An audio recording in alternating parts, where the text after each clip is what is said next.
Well, I would say that the journey's been a pretty exciting one. I think anytime a person, especially a woman, chooses to take an entrepreneurial way into their career, there can be a lot of exciting highs as well as a lot of challenges, a lot of peaks and valleys. So I would say that the way that it's impacted me the most is to remember that no matter what you want to do in life, that hard work and perseverance is really something that is strongly required, and that it's very important to stay true to what you want to do. And that's really the way that it's impacted me the most. So you talked about how it was being challenging being a woman in this particular career. Can you elaborate a little bit further on that? Sure. Well, I think as unfortunately with a lot of areas, a lot of industries, it is oftentimes dominated by men. So I think that mostly when I reflected upon that question, I would have to say that the challenge for me has been to remind myself to remain assertive, that it's really okay. This is, speaking to all the young girls in the audience especially, that it's important to remember that it's okay to assert yourself, that it's okay to follow your passion, to follow what it is that you want to do in life and not shy away, because I think oftentimes we're concerned that that's going to come across as disrespectful.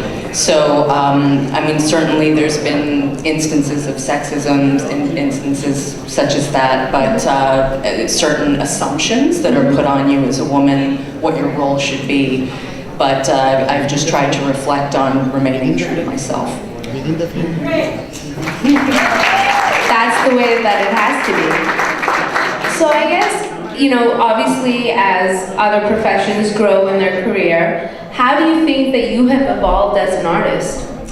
That's a great question. I think that it's always been important to me with art to be able to paint the representation of a woman that hasn't often been done. So I would say that I'm starting to take more risks, starting to do more personal work, and that oftentimes, and especially in representational art and in figurative painting, it was often told from the view of the male gaze of the woman, and the woman was often there for his view, whereas I'm very excited to embark on some new work that I'm doing this year that really puts the woman at the forefront and tells her story.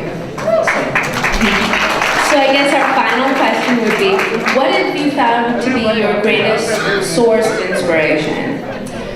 I would say that my greatest source of inspiration has been the people who've come before me, really, the past masters, and also my mother, because I think that oftentimes women, especially women who grew up in the 1940s and 1950s, it was very difficult for them. So and there's so many women as I look out in the audience that I have known my whole life, who were really the pioneers that found their professions and found their careers at a time when it wasn't offered to women. So I applaud them, and I found a lot of encouragement from my mom. Absolutely, sounds amazing. Sounds like you've had an amazing journey, and we continue to wish you the best of luck. Always. Thank you so much. Thank you so much.